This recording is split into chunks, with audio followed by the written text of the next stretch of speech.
o versículo final, que é o 8. Salmo versículo 2, leremos até o 8. E que fala assim a palavra do nosso querido Deus. Porque se enfurecem os gentios, e os povos imaginando coisas vãs. Neste momento, nós não permaneçamos de fé, porque nós vamos fazer outra oração. Nesta oração, eu vou pedir ao nosso irmão Marcelino Neto. Senhor, nosso Deus, nosso Pai, te agradecemos, Senhor, por mais um dia, quando estamos aqui movidos pelo Teu Espírito, para Te adorar em espírito e em verdade, Senhor.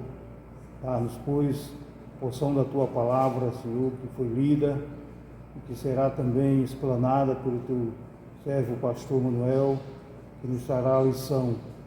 Abençoa cada coração aqui presente, seja com aqueles que não puderam vir, abençoa-os de tal maneira que eles possam também perceber a necessidade de se alimentar do manar do céu.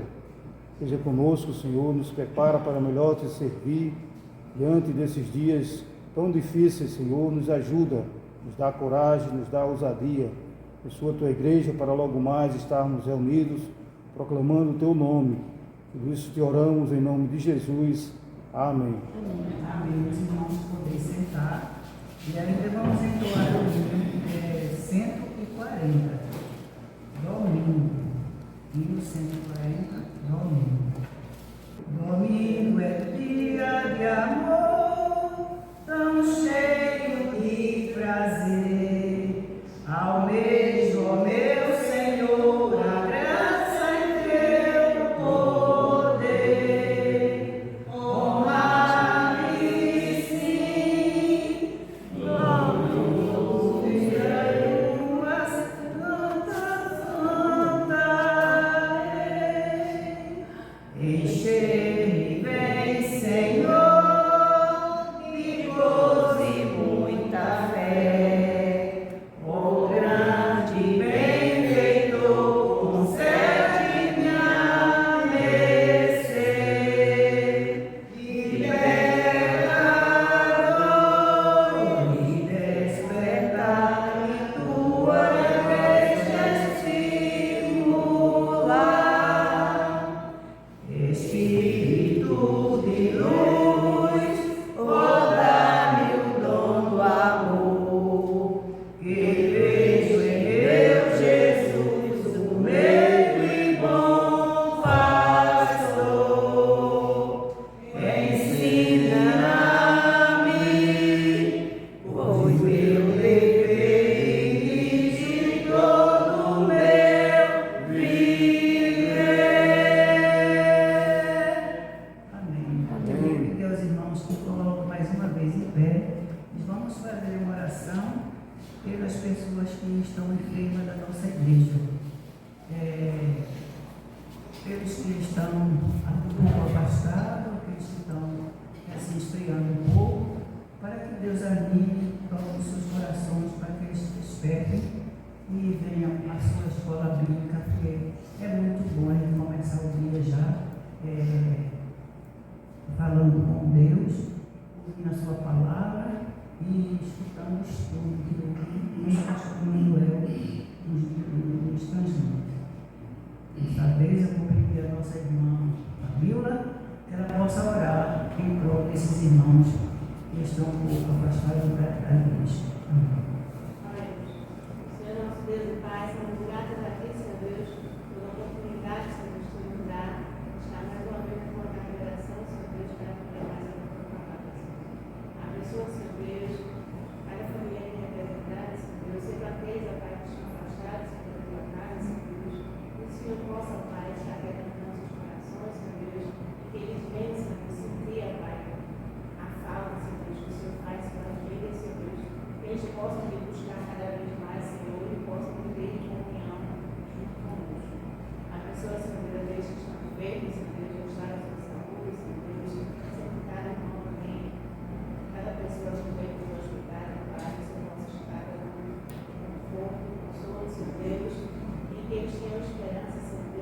é o maior de tudo.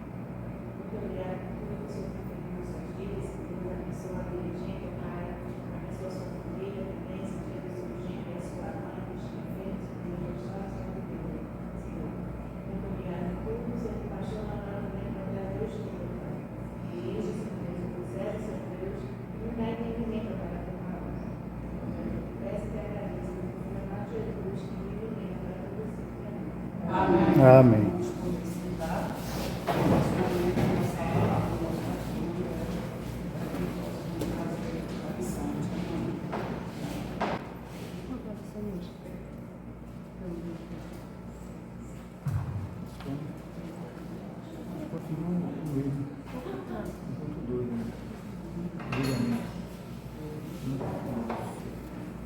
Negação da declaração por usar o julgamento. O nosso estudo, todas as lições dessa apostila se refere à maneira, ocasiões em que nós negamos a nossa declaração de amor a Deus. E lhe pedimos em diversas ocasiões e até aquelas que nós não descobrimos ainda. Por isso é muito importante nós observarmos que Jesus disse: orai e vigiai, para não cair em tentações. Nós começamos na semana passada e paramos na expressão "o Senhor te repreenda". O texto básico é Romanos 2:1.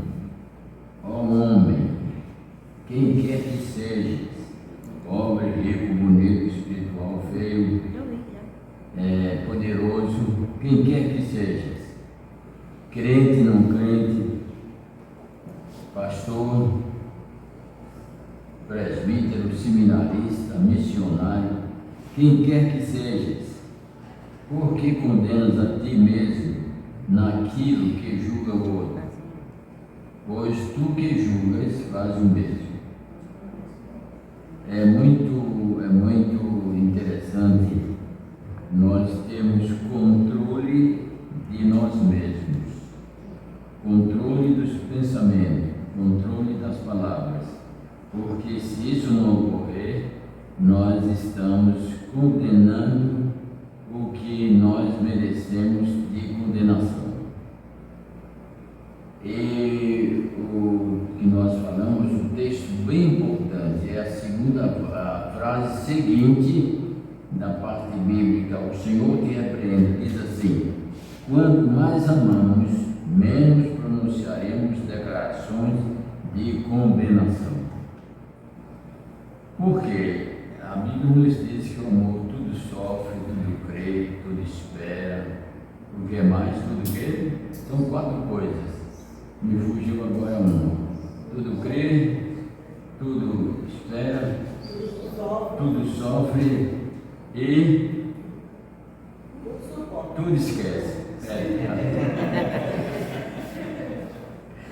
Tudo suporta. Então, quando o amor está presente, é que não podia fugir de maneira nenhuma, nem sair da mente das pessoas, principalmente dos cristãos, a condenação não tem raiz.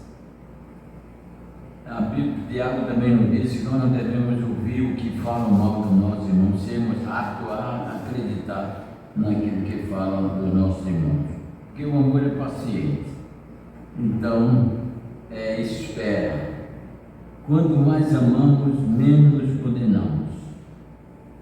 Isso é uma afirmação verdadeira. Não há lugar para condenar um coração cheio de amor.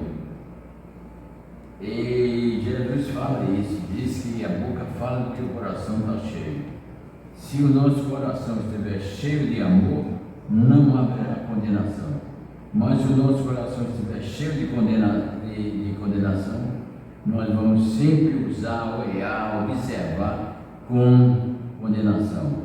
Porque aquilo que é feito para o bem de alguém outras pessoas podem ver para o mal. E mesmo você fazendo bem, alguém está me condenando. Você está fazendo bem, está fazendo uma coisa pensando em Deus, pensando no bem-estar das pessoas, mas outras, na visão egoísta e condenativa, vê que as coisas que estão sendo feitas em prol de alguém é mal. Isso por quê? Porque seres humanos, eles não aprenderam, na sua maioria, não aprenderam a ver as coisas pelos olhos da alma, ver apenas pelos olhos do corpo. E as coisas mais preciosas são as vistas pelos olhos da alma. As coisas que nós vemos pelos olhos do corpo, esses olhos, essas visões ficarão escurecidas, mas a alma sempre terá luz, a luz da verdade, a luz da consciência, a luz do amor e a luz da esperança de estar em Deus. Fora disso, a nossa visão às vezes existe tanto incidente de relacionamento, se olha para uma pessoa assim e diz: que pessoa linda, bela. É como escreveu uma poesia que diz que um pássaro de arribação passou por um lugar e viu uma rosa tão bonita que o pássaro diminuiu o seu voo e disse: não vou ser mais de arribação, vou fazer um ninho perto dessa beleza. E fez um ninho, e pela manhã o pássaro cantava. E na poesia diz que quando o pássaro cantava, a voz do amor é escutada. E a flor, ao balançar, perfumava o amado, que era o pássaro. Mas, de repente, no balançar dos galhos da roseira, um espinho furou o pássaro. E o pássaro voou, voltou a ser pássaro de arribação. Às vezes nós temos visão assim, a visão da carne é só beleza. O pastor viu beleza. Aí tem um outro conceito que diz assim: por que a flor é tão bonita, a rosa é tão bonita? E por que existe espinho na rosa, que a gente se fura quando chega perto? É porque o espinho existe na vida para nós nos moderarmos diante da beleza. A beleza física, a beleza visual. Temos que ter moderação sobre isso, não vamos nos furar, vamos sentir a dor. E a nossa visão nessa direção, quando você vê uma pessoa linda e se entusiasma, se entrega, e depois a lindeza da pessoa se torna num espantalho. Interiormente a pessoa era um espantalho, mas exteriormente era linda como uma flor. E quando as pessoas partem para essa lindeza externa, geralmente sofrem, geralmente choram. Aí o chorar e o sorrir pode a vida definir. Depende da visão. Tivemos uma visão mistificada, porque não podemos ainda ter uma visão puramente espiritual. Mas se tivermos um distanciamento, uma estrutura que veja o material e também veja o espiritual, não na sua totalidade, mas o mínimo que nós vemos do espiritual já é suficiente para nós sabermos viver sem condenação, sem acusação, sem intriga, sem maledicência, porque todas essas coisas são carnais, são materiais.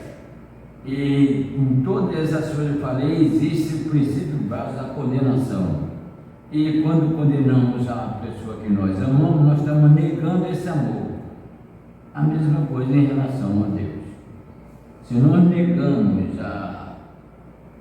o amor que nós temos a Deus, nós vamos também deixar de amar o outro filho dele. Eu vejo quando o crente fica falando mal do outro, como infelizmente nós vimos lá numa lotérica aqui, aquilo crava a mente da gente pela tristeza de ver o crente falando do outro. Nós esquecemos que a oração que Jesus ensinou começa com a expressão Pai Nosso. É meu pai e pai também daqueles que eu estou falando mal. Agora, você acha que qual é o pai que vai se satisfazer em alguém chegar e falar mal do seu filho a ele? Nenhum. Deus não se satisfaz, Deus se entristece quando um filho chega e fala mal do outro. Por isso a Bíblia nos ensina, não faleis mal um do outro. E dentro do conceito básico da salvação e do Evangelho está contido isso. Amar a Deus sobre todas as coisas e o próximo como a si mesmo. Mudar isso é condenar a visão da alma e entrar no palco da condenação das outras pessoas. Quando mais amamos, menos usamos a dor e a tristeza da condenação. Então, o que não envergonha ninguém é amar. As pessoas têm vergonha de declarar eu te amo. Também é muita responsabilidade, eu já disse aqui, de falar aberta, simplesmente eu te amo, eu te amo, eu te amo. Isso não redunda em amor. Mas quando nós falamos do bem e procuramos engrandecer uma pessoa, um ser, nós temos que amar primeiro.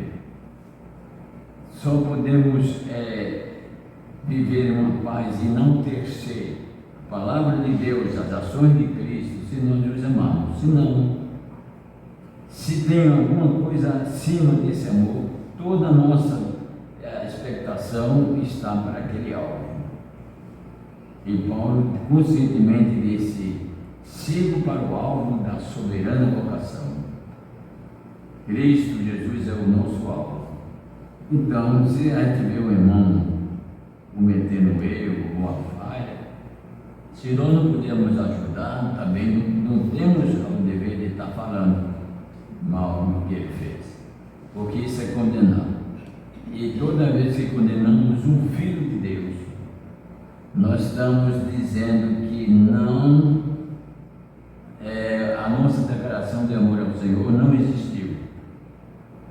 Nós falamos por emoção, nós nos precipitamos ao dizer Senhor, eu te amo. Falamos sobre Pedro na lição passada. Pedro, tu me amas?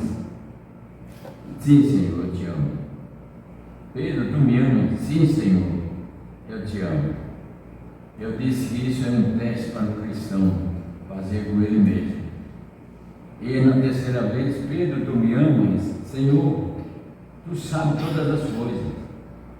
Isso traz convicção ao cristão. Tu sabes todas as coisas, então tu sabes que eu te amo. Convicção, veracidade e força de expressão em dizer isso. Eu não tenho nenhuma dúvida que você sabe que eu lhe amo, que você sabe todas as coisas. Agora nós, na vida nossa cotidiana, nós devemos parar e observar, quando essa resposta chegar às nossas mentes, pensar: tem a minha esposa, tem o meu esposo, tem o meu filho, tem o meu emprego, tem a minha posição social, e realmente tudo isso está abaixo de Deus? Sim.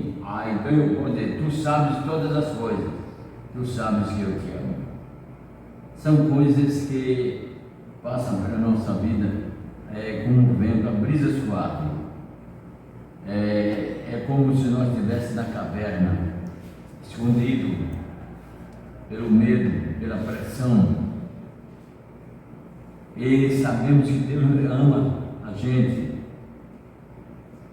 E quando nós de repente queremos nos angustiar, aí o Senhor se apresenta como uma brisa suave, mas sossega o coração, sossega pequeno rebanho. O Senhor se alegrou em tomar conta de você. Aí é quando vem a fé, a esperança e o amor. Quem tem fé não se precipita e nem perde a confiança. Fé. Estava escrevendo um pastor ontem sobre fé e descobri tantas coisas em relação à fé. E uma expressão dizia: fé não é realização nas obras de Deus, nas obras que o Senhor fez.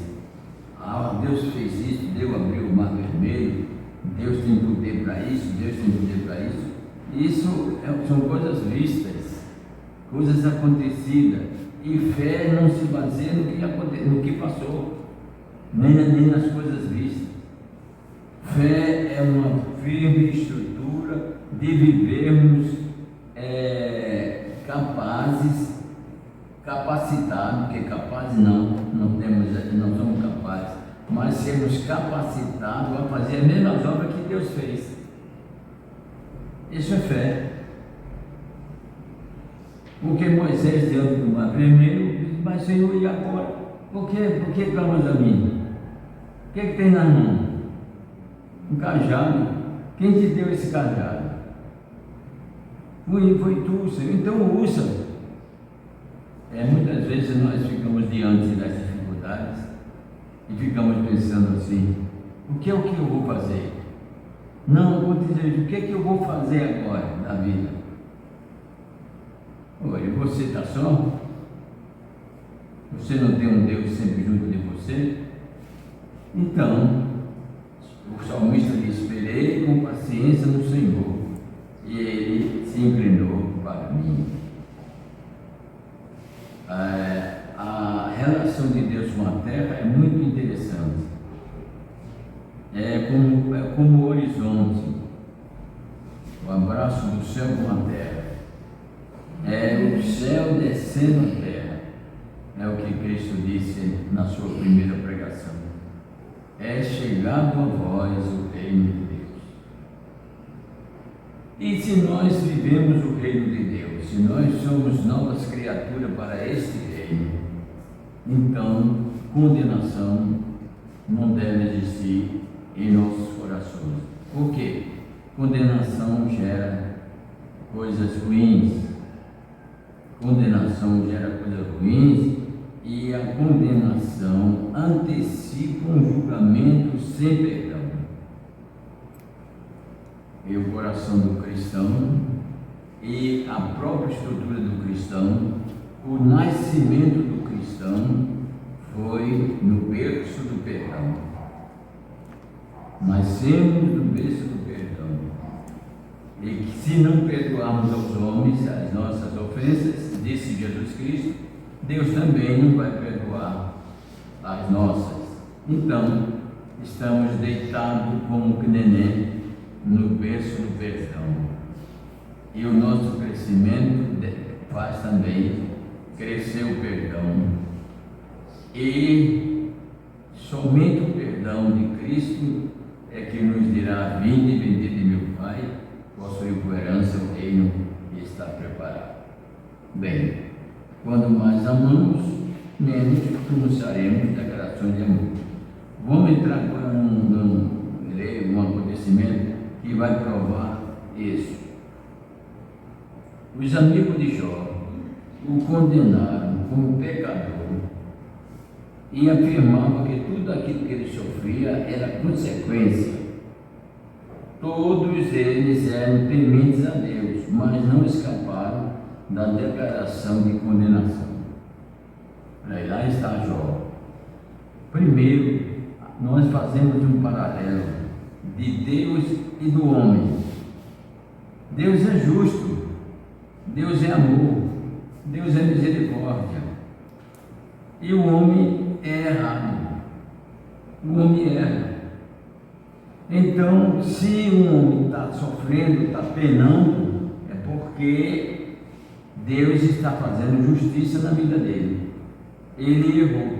Tem muitas pessoas pensando assim: enfermidade é pecado, desemprego, separação, ausência, tudo isso a pessoa está pagando o que cometeu. Primeiro, cristão tem que entender e crer no que a palavra de Deus diz. Os vossos pecados podem ser vermelho como a escarlate, deixarei branco como uma pura neve. Dos teus pecados não me lembrarei mais. Então, Deus não armazena nem bota na conta das pessoas os pecados que eles cometem. Deus não tem prazer nisso. Deus tem prazer em libertar as pessoas do pecado. Então, ver um crente sofrer, nós não sabemos os desígnios de Deus sobre aquela vida, porque o sofrimento ensina a viver. O sofrimento é um dos pilares da nossa existência. Quem nasceu e não sofreu, dizia um pensador romano, é um aspecto de vida, passou pela vida e não viveu. Não, disse que a vida é um sofrimento, também faz parte angustiada da vida do sofrimento, que quando a criança nasce chora, querendo voltar talvez para o ventre da mãe. Esse mundo é muito triste. Então, temos que encarar sofrimento naturalmente. E quem está, parece que é uma tônica real. Quando nós não nos preocupamos com o sofrimento, ele demora de bater em nossas portas. Mas quando temos a síndrome do sofrimento, da tristeza, do medo, só aparecem pessoas doentes. Sempre está doente, sempre está doente. Se nós usarmos a doença para mostrarmos a nossa estrutura de vida e de sacrifício, mesmo doente, mesmo sentindo dor, e mesmo passando por dificuldade, até de andar e vir para a igreja, isso é uma maneira de mostrar ao Senhor que realmente ama, que é superior a uma enfermidade. E nós somos superiores às enfermidades. Superior. Eu vi um testemunho do vice-presidente. Ele era também empresário, não sei, não me lembro o nome dele agora. Ele sofria de câncer. José Alencar, obrigado. Sofria de câncer. Ele dizia a ele assim: o senhor está com câncer, mas o senhor, como é que vai? Ele disse: olha, eu tenho um Deus. E ele era católico. Disse que ele fez uma igreja no interior, numa cidade aí, e ele disse assim: eu tenho um Deus. E se Deus quiser, não é um câncer, não é doença nenhuma que venha me tirar a vida. Eu sou de Deus. Então, isso é eu fiquei bem satisfeito com a estrutura de fé de uma pessoa católica. Não é um câncer que tem poder de tirar a minha vida, porque eu sou de Deus.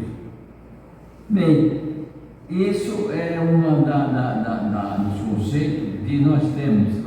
Até a medicina diz que a reação da nossa mente fortifica a estrutura do nosso corpo. Quando a mente se derrota, o corpo se acomete de diversas enfermidades. Por quê? Eu já digo aqui sempre, nós somos muito mais espirituais do que carnais. somos muito mais espirituais do que corporais. Os nossos sentimentos espirituais são poderosos para fazer até a cura da enfermidade que poderia vir sobre nós. É o livramento que nós não vemos, que Deus nos dá, mas nos dá a sabedoria, um momento de oração, um momento de convicção, e aquela doença que estaria para nos atacar, foge. Então, quando mais amamos, menos pronunciamos declaração de amor. Jó, estamos em Jó. Todos que foram visitar Jó eram tementes a Deus, mas disseram assim: não, Jó, calma, Jó, pense bem, nós estamos aqui para lhe ajudar, então fala a verdade. Você pecou, você cometeu um erro aí, você fez isso, você deve ter feito isso, você deve ter feito aquilo. E Jó não respondia nada, sentia-se os seus amigos, seus irmãos dizer que ele estava isso porque tinha cometido erro. Você está pagando o que você deve. Você está fazendo isso. Fui fazer uma visita ao irmão de Davi, ele estava também doente, e uma mulher crente lá da Assembleia, que eu até tenho medo de dizer que é crente. Saiu para eles e disse: está vendo? Estás aí? Tu sabe o que tu estás aí? Deus te botou aí, disse, e tu não vai sair daí não. Está vendo? Eu sempre digo isso, e toda vez que eu ia lá, ela dizia isso. Quer dizer, como é que nós podemos fazer com que as pessoas amem a Deus, acusando Deus dessas atrocidades? É muito complicado. Deus é isso, Deus está fazendo isso, Deus está destruindo, Deus está fazendo isso, e ame. Como é que pode amar? É o que aconteceu com os parentes, com os amigos de Jó. Ele dizia assim: todos eram consequência, todos eles tementes a Deus, mas não escaparam da declaração de condenação. Jó, porém, triste com a condenação dos seus amigos, apenas dizia: se eu me justificar, minha boca me condenará. Se reto me disser, então me declarará perverso. Jó se acusou. Jó disse que realmente não era justo e que era perverso. Não, Jó diz: olha, quando a pessoa chega a outra com condenação ou pré-condenações, essa pessoa tem que ter a consciência que Jó disse: olha, se você já está me condenando, se eu me justificar, minha boca me condenará. E Jó também dizia no sentido de humildade humana: olha, se Deus está mandando isso sobre mim, eu vou dizer que Deus é injusto, porque se eu dizer que Deus é injusto, a minha boca está me condenando. Não, eu não posso dizer que Deus é justo. Deus é justo, eu estou sofrendo, eu não sei porquê, mas eu não pequei, mas Deus não é injusto. Aí é quando entra a diferença do conhecimento da ação do servo e a vontade do Senhor. Jó não sabia que ele estava vencendo uma guerra para Deus. Os amigos de Jó também. Em vez de condenar Jó era para ser enaltecido, porque ele ia vencer Satanás. Ele ia fazer Deus ter uma vitória sobre Satanás em relação ao homem. Enquanto Satanás jogava descrédito sobre o homem, o Senhor pergunta assim a Satanás: vieste de onde? Eu estou de rodear a terra. Viste lá meu servo Jó, temente? daquele jeito todo mundo é. Cercasse um homem de bem, de riqueza, de tranquilidade, de paz, desse jeito, meu, todo mundo é. Agora toca nas coisas dele, para ver quem é realmente ele, quem é realmente o homem. Agora Deus confiava em Jó. É interessante como Deus confia em nós para cumprirmos a nossa missão, para que o reino de Deus seja propagado, para que o testemunho de vidas transformadas pelo Evangelho seja anunciado e passado de geração a geração. Deus precisa de nós. Então o Senhor diz assim: olha, porque Deus não tomou nada de Jó, quem tomou foi Satanás.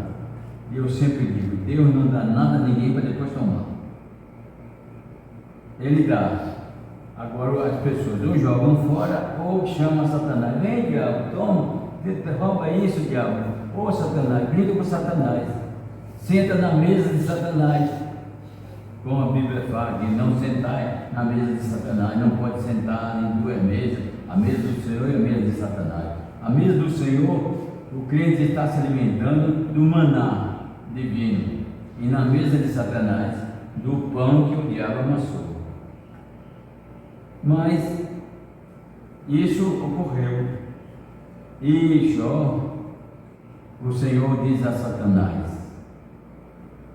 Outra coisa que é muito interessante nós entendermos: Satanás só pode fazer coisas sobre nós se Deus permitir. Satanás está lhe perseguindo, você está sendo maltratado, pense nisso, Deus está permitindo e Ele quer que alguma vitória surja desse meu sofrimento.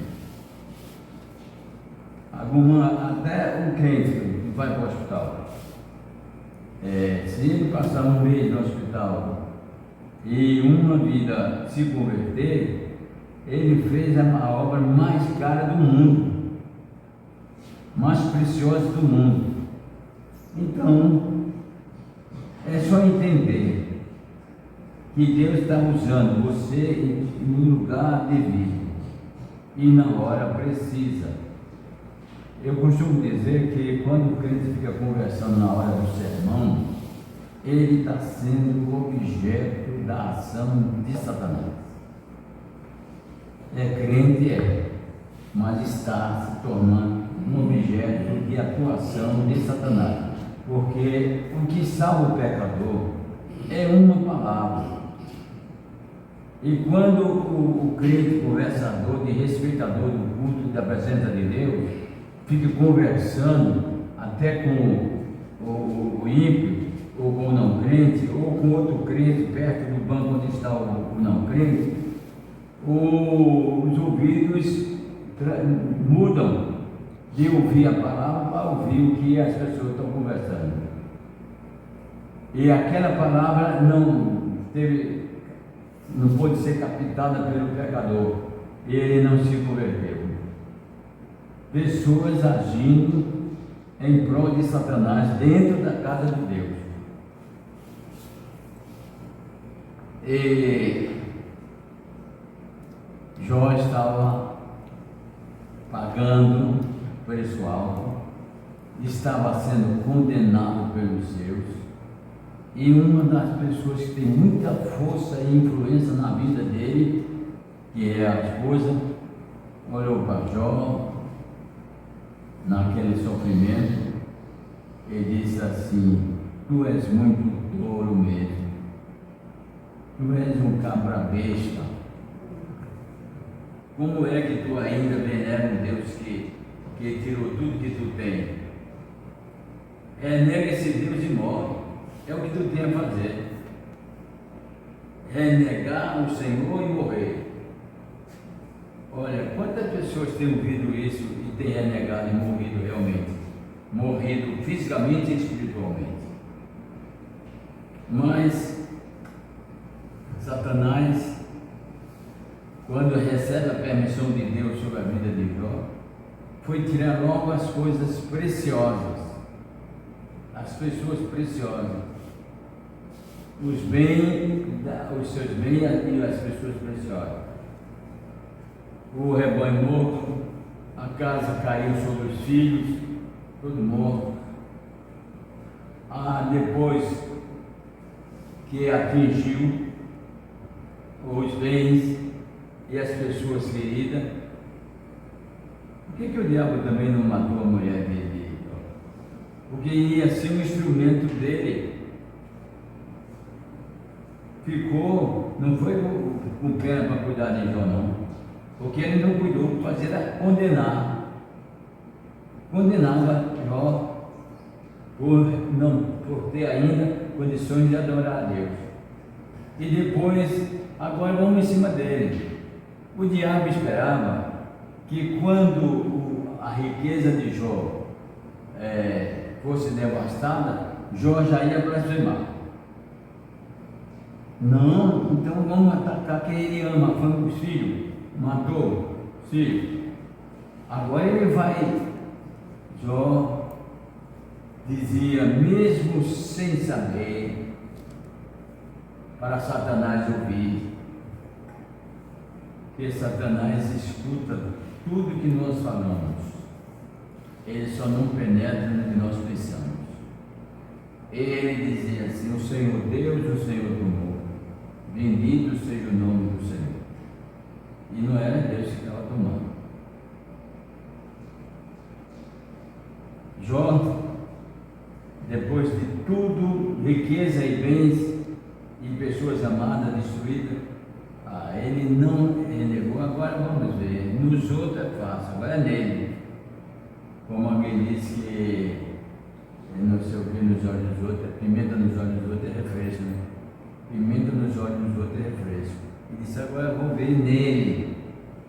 E acometeu Jó de uma lepra, quase lepra.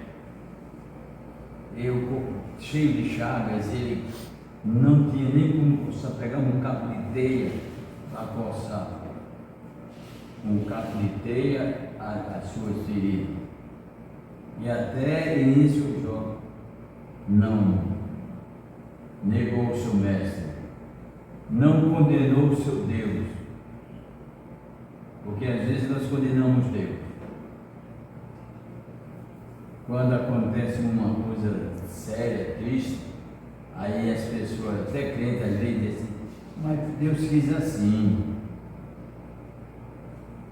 foi a vontade dele. Isso não é um conceito real de alguém que realmente conhece Deus. Os acidentes da vida, morrem 5 pessoas numa estrada, um carro bate, foi a vontade de Deus. A vontade de Deus o quê? Se o inimigo, o infeliz, botou o carro para a contramão, se o infeliz está cheio de álcool, como é a vontade de Deus? Mas, por não conhecer, as pessoas vivem muitas coisas e se falam muitas coisas impróprias, por não conhecer. A riqueza da vida é o conhecimento. E Jó dizia, eu não posso me justificar, porque se eu for dizer que eu estou certo, vou dizer que Deus está errado. Se eu disser que sou justo, então me declarará perverso, estou me declarando perverso. Porém, ó Deus, naquele sentimento, naquela pressão, naquela dor, um é perverso, é o que pensou o pensamento os amigos de Jó, que Deus não podia ser perverso, perverso é Jó. E Jó disse, se for dizer que não, ele vai dizer que Deus é que é perverso. Então, ele ficava, Jó, dizendo, o Senhor Deus, o Senhor tomou, bendito seja o nome do Senhor. Só dizia isso, bendito seja o nome do Senhor. Não reclamava nada. sofria, chorava. Como eu disse, nós somos habituados a vivermos apenas no tempo de sorrir. É o tempo de sorrir, tempo de graça, tempo de saúde, tempo de bastância, tempo de louvores, tempo de honra. Estamos só habituados a viver esse momento, mas no tempo das lágrimas virão e são importantes. O tempo da dor. O que é a dor? Cientificamente diz que a dor é uma proteção ao corpo. Se você chega perto de um objeto pontiagudo e toca em você, você sente a dor, aí se alerta, porque se você for mais para cima, pode ter um ferimento mais profundo. E a dor, diz aí a medicina, que a dor ela só persiste nas camadas mais superficiais, do corpo. Que quando existe a postura de algum órgão interior, as pessoas não sentem, mesmo se não tivesse anestesiado, não sentiria a dor. A dor é superficial. Diz a medicina, eu não sei. Eu sou muito leigo nesse setor. Mas na vida espiritual nós podemos trilhar uma missão. Podemos ter uma missão. Devemos ter o corpo sempre pronto, na organização correta. E aprendemos a sentir dor superficialmente, para que a dor não vá morar no interior. Quando nós julgamos as pessoas e condenamos, essa dor nossa vai para o interior e também atinge o interior das outras pessoas. Então, que a nossa dor seja superficial, nós tenhamos capacidade imediatamente nos acordarmos, imediatamente despertarmos, porque o pássaro pode sentar na nossa cabeça, mas só faz um ninho se nós quisermos. Diácono Leão, não? Essa missão aqui minha, por causa da janela, aí me encantei muito. Às vezes as pessoas pedem e eu não vejo, às vezes não pedem e eu vejo. Em muitas ocasiões, as verdades não aparecem nitidamente, foi no caso de Jó. Por isso, nós devemos ter cuidado em usarmos os termos da condenação, porque a verdade, em muitas ocasiões, não aparece nitidamente e fica aquela dúvida, verdade ou mentira. Então, se nós não temos convicções, então condenarmos é precipitação. Então devemos esperar. O tempo vai mostrar todas as coisas. E quando o tempo mostrar, aquela pessoa já está reabilitada, já tem feito outras coisas que nos limpou da condenação que nós queríamos otorgar a elas. Então, em muitas ocasiões as verdades não aparecem nitidamente, e é aí que as precipitações impõem as injustas condenações, declarações de condenação. Não temos a capacidade de entendermos, a verdade não está nitidamente, é uma dúvida, uma suspeita, então não podemos condenar, nem acusar, nem denegrir o nome de ninguém nessa situação. Porque só podemos admitir que uma pessoa é má se ela chegar e dizer eu não presto. e ainda observar o momento que ela disse, porque às vezes era forçada no momento a dizer isso. No meu ponto de vista, todo ser humano é bom. É o que diz Tiago lá. Toda pessoa humana é bom, nada tenha a se descartar dela. Todo ser humano é bom. Agora, a minha maneira de analisar e de conviver com as pessoas é o seguinte: conheci a pessoa hoje, é boa. Pessoa boa, ótima, excelente. Agora, ela que vai manter essa bondade ascendente ou descendente. É uma pessoa que nós podemos aumentar o amor ou bloquear essa relação, porque ela não tem verdade estrutural, verdade moral e verdade espiritual. Então é o que a Bíblia diz assim: desse se afaste. Mas mesmo afastando das pessoas que não têm um know-how de moral para vivermos conosco, nós não podemos condená-lo, nem acusá-lo.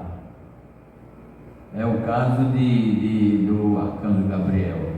Mesmo sabendo que o diabo não prestava, o diabo estava tentando prejudicar o povo de Deus, mas ele disse: o Senhor te repreenda.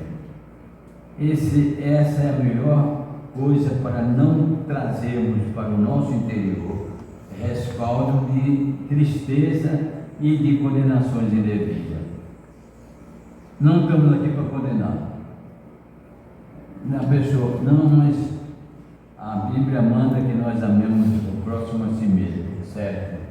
Mas não manda eu trazer uma pessoa indecente, indecorosa, imoral para morar comigo. Não manda eu, nas minhas reuniões especiais de dignidade, trazer um perverso moral. A Bíblia não manda isso. Agora, mesmo ele sendo isso, eu tenho que orar por ele, porque eu amo, quero que ele seja um cristão. Mas não associá-lo à vida dos meus parentes, à vida da intimidade da minha casa com uma pessoa devassa. Isso aí ultrapassa o limite, porque amar o próximo a si mesmo não é ultrapassar o amor dele, da família, em relação ao próximo. Se o amor que eu tenho por um vizinho que não presta, ou um parente que não presta, ou um devasso que quer conviver comigo e eu trago a desrespeito do bem-estar da minha família, pode haver um desastre social terrível. E eu provei que amava mais a devasso do que a minha família. E não posso. Tem que amar ao próximo igual a nós mesmos. Eu não vou querer que uma pessoa que eu amo me prejudique a minha vida. Se prejudicar a minha vida, está errado. Está ultrapassando os limites. Tem muitas pessoas aí ultrapassando os limites. Não, mas Deus disse que amasse o próximo. Eu vou buscar quem quer que seja, não importa quem. Não, importa sim. Importa nós sabemos o que é o bem e o que é o mal, quem é ruim e quem é bom. Importa. E quem dá a sabedoria de decidir isso é Deus.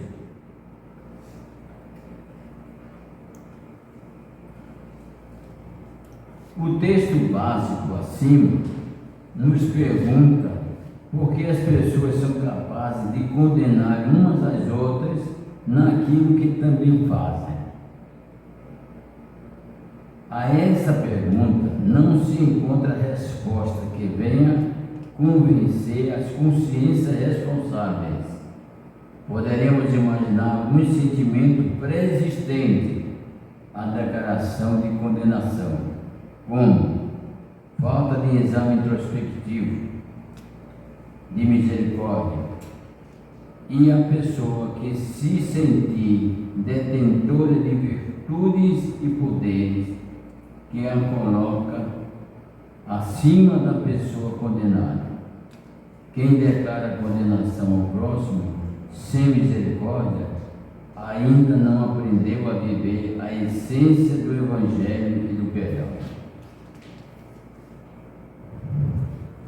A pessoa errou.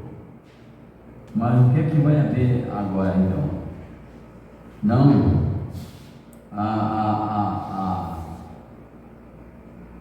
O conceito religioso dos antigos é dura lex et lex. É dura é a lei, mas é a lei. É duro punir, mas tem que punir. Existe punição com misericórdia? Existe. Existe punição sem misericórdia? Existe. Existe. Então, quem na vida cristã condena o próximo sem misericórdia, ainda precisa conhecer a essência do Evangelho, que é o perdão. Não é fácil, mas Jesus disse o seguinte: se alguém te ferir na face direita, oferece também a esquerda. Não é fácil você ser esbofeteado, ou fisicamente ou moralmente, por alguém, e você não reagir, perdoar. Não é fácil, mas é isso que deve ocorrer numa vida que conhece o perdão, porque o perdão ele não age pela precipitação, não age pela revolta, não age por impulso. Ele analisa, ele recebe a acusação, recebe a punição e não se revolta. Por quê? O que é que faz a pessoa se revoltar? O que deveria fazer a pessoa se revoltar? É saber que apanhou no rosto porque é culpado. Mas sem culpa, aquela pessoa que agrediu, essa pessoa merece muito de perdão e de misericórdia. Essa pessoa que merece perdão e misericórdia. Agora Jesus disse assim: se alguém bater no rosto, oferece a outra face. Então, não condena a ninguém. Não há condenação. Primeiro, porque nós não somos juízes. E não temos de condenar ninguém. O próprio Jesus disse: a ninguém eu condeno. Porque temos de pensar como Deus. As pessoas que fazem as coisas erradas contra nós, contra todos, eles mesmos estão se condenando. As pessoas que perseguem os cristãos estão se condenando. Não, agora, se nós quisermos tomar a nossa decisão de punir também, aí vem a lei universal. Ninguém pode ser punido duas vezes pelo mesmo erro. Se eu quiser punir alguém que me falou mal de mim, ou me perseguiu, ou me bofeteou, eu vou resolver e pagar isso, eu estou tomando o lugar de Deus fazer o julgamento. É por isso que o arcanjo Gabriel diz: o Senhor te repreende. É o Senhor que vai fazer o julgamento. Nas nossas questões interpessoais, nós temos que, isso acontece com o irmão, com familiares, com tudo, mas nós temos que saber uma coisa, que Deus é que vai decidir. E nós temos que confiar e dizer: Deus, julgue, Senhor, julgue a minha causa. E será a justiça. Foi o que Jó também pediu: julga a minha causa com balança justa, e ela triunfará. É só a consciência de que nós não nos condenamos, porque é muito ruim pessoas que se condenam os outros. E alguém pode dizer: mas nós temos sempre coisa para nos condenarmos. Não. Antes sim, Mas depois do perdão, ser coberto pelo perdão de Deus, a gente já sabe que vai ser perdoado todos os erros que cometer durante a vida. Não que nós sejamos agora praticantes de erro porque temos o escudo que é de Deus, que é Jesus Cristo. Não, isso é ser contencioso, ter contenciosidade. Diabo Leão, qual que é ele? Em relação ao perdão, as pessoas ficam muito preocupadas, né? Porque eu não consigo perdoar, não consigo esquecer. Mas se não for Deus que der o dom do perdão, homem nenhum tem capacidade de perdoar, porque é da natureza humana. Então, quando Deus enche você da presença dele e capacita a perdoar, aí você perdoa, e geralmente você perdoa e não sofre mais quando lembra daquilo, porque o dom não vem do homem, né? Não. Deus é quem concede. Agora, é por isso que a Bíblia diz assim: quem está em Cristo, nova criatura é. Para viver o perdão, tem que estar em Cristo. Para efetuar o perdão, tem que estar em Cristo. Porque as coisas velhas, a condenação, a briga, a incoerência, a má vizinhança, a pornofonia, as agressões físicas e morais, essas coisas já passaram. Agora, todas essas coisas ruins passaram e no lugar delas vieram coisas novas. Agora, o que é que nós estamos fazendo com essas coisas novas? Vou botar numa prateleira da mente e guardarmos como relíquias. Tem pessoas que admitem essas coisas como relíquia, mas não usam. E por não usar, imediatamente passam para a agressão. Temos que usar os frutos do Espírito. As pessoas que nasceram novamente não vivem mais pela carne, mas vivem pelo Espírito. Então vamos usar esses frutos. A Bíblia nos mostra quais são os frutos do Espírito, são muitos, mas nós vivemos mais pelas obras da carne, quer dizer, usamos muito as iguarias, o comportamento do homem velho, mas nós não somos mais seres velhos, nós somos novas criaturas. Então, tem que haver em nós o perdão.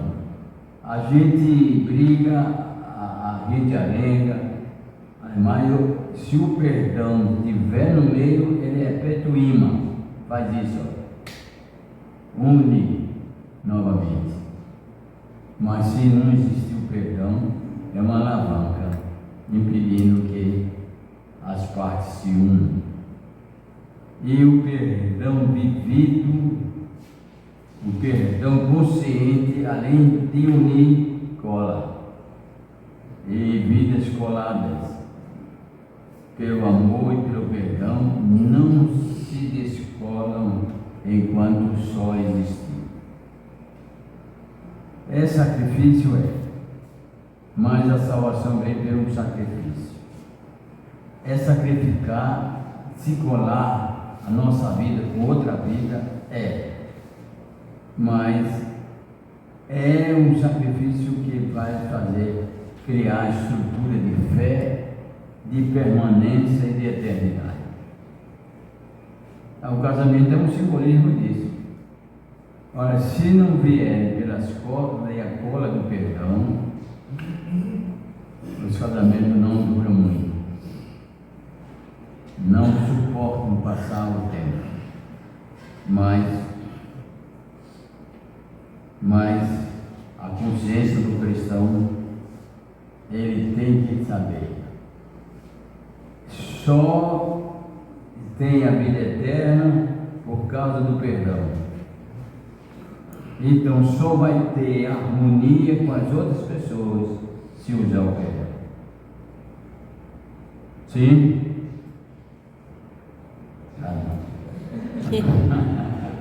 Eu não levanto a cabeça para forçar a cabeça.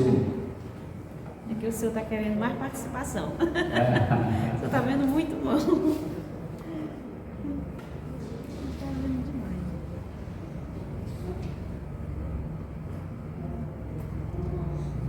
Quem declara condenação ao próximo sem misericórdia, ainda não aprendeu a viver as essências do Evangelho e do perdão. Alvorecer-se na acusação intempestiva ao irmão é uma declaração de condenação. É o que também fica caracterizada por falar mal um dos outros. Os condenadores esquecem que a misericórdia triunfa no juízo e que quem condena sem misericórdia será julgado sem misericórdia, como nos afirma Tiago.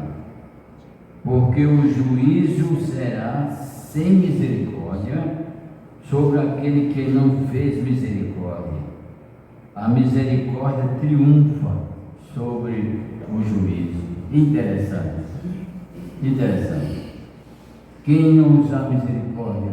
Olha, a misericórdia é um sentimento, um ato que nós devemos praticar, e tem que praticar com abundância, porque é muitas coisas que acontecem, que o inimigo está tentando iludir os nossos irmãos a fazer isso e aquilo. Nós temos que usar de misericórdia, e temos que mostrar isso. Não é misericórdia de palavra apenas, é misericórdia de ação, misericórdia de conforto. Pecou, errou, mas vamos ter misericórdia. É essa misericórdia que vai limpar a mente e o coração de quem está cometendo falha. Então, se nós tratarmos nossos irmãos com misericórdia, nós sabemos que temos culpa, temos erro. Deus também no juízo vai nos tratar com misericórdia. Não, esse aqui, Satanás vai dizer, esse aqui, ou essa aqui fez isso, terrível. O lugar dele é onde é? Aí Jesus vai dizer, mas ele usou de misericórdia com o próximo, com aquela pessoa. Ele fez isso sem esperar recompensa. Não comercializou o amor e a amizade, e creu em mim, salvo.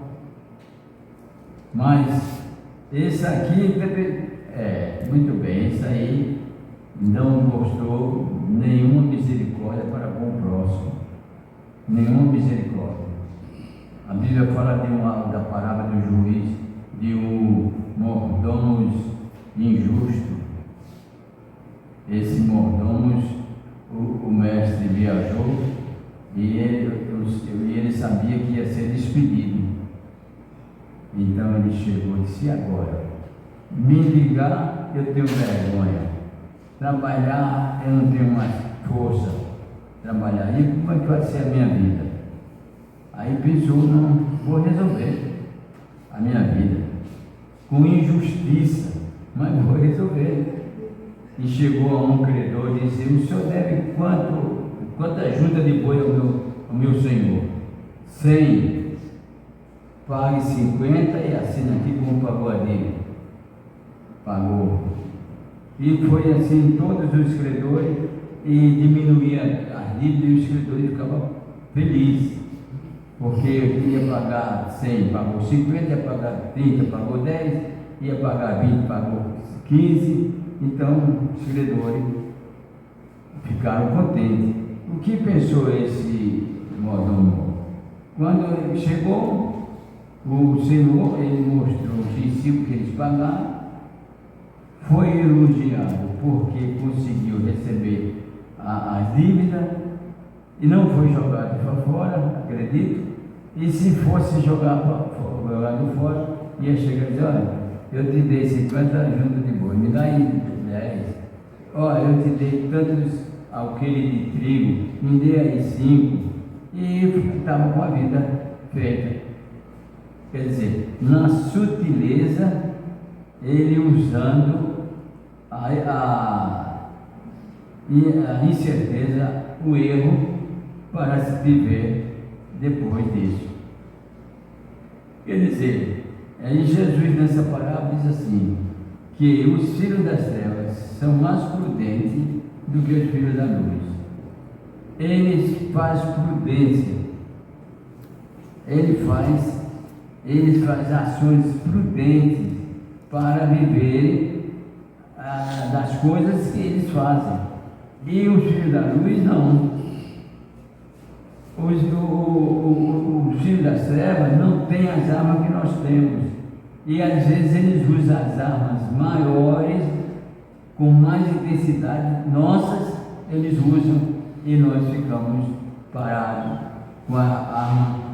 Escutamos o que disse a Pedro: coloca a espada na bainha. Sim. Em relação a esse assunto dos princípios cristãos, né? As verdades bíblicas. As pessoas às vezes leem a palavra, escutam a palavra e esquecem de colocar essa palavra dentro de si e praticar. O problema maior é porque da pessoa do convívio, as pessoas não vivem com naturalidade os princípios cristãos, né? O amor, o perdão e outros dons especiais que Deus nos concede. Quando a gente faz as coisas tudo com naturalidade, tudo funciona. O problema é a barreira que a pessoa arquiva aquele conhecimento, aquela informação e não pratica. E muitas vezes, no momento de necessidade, até esquece que aquilo está dentro dela, está arquivado, porque simplesmente não pratica isso no dia a dia com naturalidade. Isso aí. Acontece o seguinte, que o cristão, ele chega a nem conhecer os princípios do cristianismo. E fica pessoas indoutas. Eu digo, aquelas pessoas que estão escondidas com medo do lobo mau numa casinha de capim. Elas estão ali, mas não tem segurança nenhuma da fé que está no seu interior. E qualquer dificuldade, um lobo mau chega, um sopro de Satanás derruba a casa. Um sopro de Satanás, você vê qualquer coisa, o crente se desmantelar. Desmantelou o crente. A Bíblia diz: no mundo tereis aflições, disse Cristo, mas tende bom ânimo. Eu venci o mundo. O que significa isso? Se vocês estiverem em mim, também vão vencer. Mas desmantelam. O preceito cristão é, como eu disse, só para colocar na vitrine. O conceito cristão é só para dar uma alegria momentânea. Não é para viver. É para saber e saber, mas não para viver. E o Evangelho não é assim. O Evangelho é fruto do interior. O julgamento também é fruto do interior. A maledicência é fruto do interior. A maldade e a agressão é fruto do interior. Jesus disse isso: a boca fala do que o coração está cheio. E não somente a boca, mas as ações do homem vêm no coração. Então, o bom homem, do bom tesouro do coração, tira as coisas boas. O mau homem, do mau tesouro do coração, tira as coisas más. E aí não tem como fugir dessa verdade. É crente? É um servidor do Evangelho? Mas o que está saindo do seu coração? É por isso que às vezes a gente, nem todas as pessoas têm essa capacidade de discernirem as pessoas por palavras, ação e olhares são os pontos básicos para definir as pessoas. Mas as pessoas só acham que as pessoas estão bem definidas quando estão fazendo bem para elas. Se fizer para outra pessoa, não está bem definido. Vamos ler aqui para terminar. Os cristãos são justos, ou melhor, são justificados, cobertos pela misericórdia divina. Ora, se Deus nos cobriu de misericórdia, por que não usarmos de misericórdia com nossos irmãos? Somos seguidores de Cristo, que, conhecendo o íntimo dos corações daqueles que o crucificaram, não usou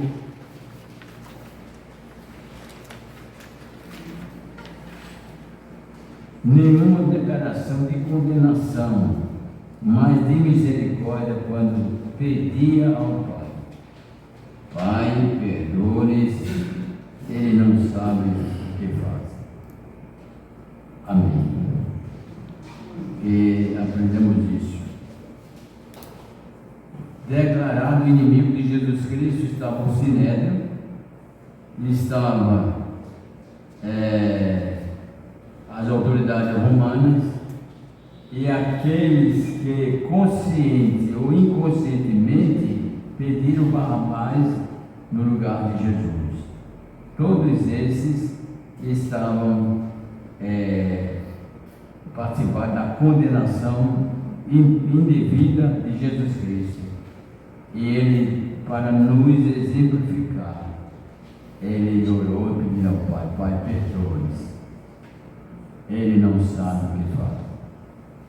É de quem devemos aprender? De Jesus Cristo. É o nosso alvo, é o nosso mestre, é aquele que exemplificou toda a vida cristã. E nós devemos segui-lo, sem condenarmos ninguém e sem acusarmos ninguém, mas acreditando um dos outros. Se a pessoa mentir, aí usar a expressão do arcanjo Gabriel: o Senhor te repreende. Amém.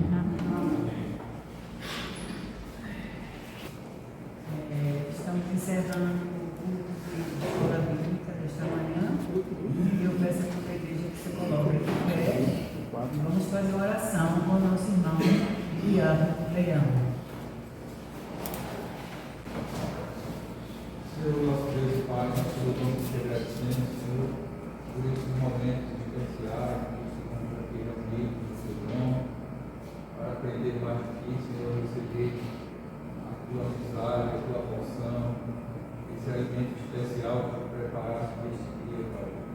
Ó Senhor, que possamos, Senhor, estar prontos para praticar a tua palavra no nosso dia a dia, porque preciosa, Senhor, é a tua instrução para a nossa vida.